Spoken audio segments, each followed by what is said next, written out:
Hello everyone, কেমন আছো সবাই? আজ কিন্তু সাজুগুজু করে আমরা বেরিয়েছি গুপ্তিপাড়ার উদ্দেশ্যে, গুপ্তিপাড়ার হ্রদ দেখতে। তো আমরা এপার থেকে লঞ্চে উঠে গেছি আর এখন কিন্তু পৌঁছে গেছি। লঞ্চ থেকে নেমেই কিন্তু আমরা টোটোতে উঠে পড়লাম আর টোটো থেকে নেমে এখন হেঁটে হেঁটে যাচ্ছি হ্রদ যেখানে আছে। কিন্তু প্রচণ্ড পরিমাণে গরম পড়েছে, যার কারণে পাখা কিনে নিল মা আর কাকি। তার সাথে সাথে কিন্তু পাশেই পেপসি বিক্রি হচ্ছিলো, তো মা আমাকে পেপসি কিনে দিল ঠান্ডা ঠান্ডা।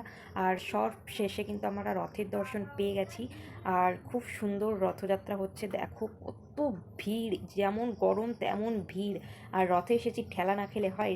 রথে কিন্তু এসে কিন্তু আমি ঠেলাও খেয়েছি। যেহেতু মেলাতে এত ভিড়, মানে রথের সামনে প্রচুর ভিড়, ওখানে গেলে তো একেবারে চিড়েচাপটা হয়ে যাব, যার কারণে আমি পাশে এসে দাঁড়িয়েছি। তারপর রথ টানা কিন্তু শেষ হয়ে গেছে আর রথের থেকে কিন্তু কাকি প্রসাদ নিয়ে এসছে আর সেটাই এখন খেয়ে নিচ্ছি।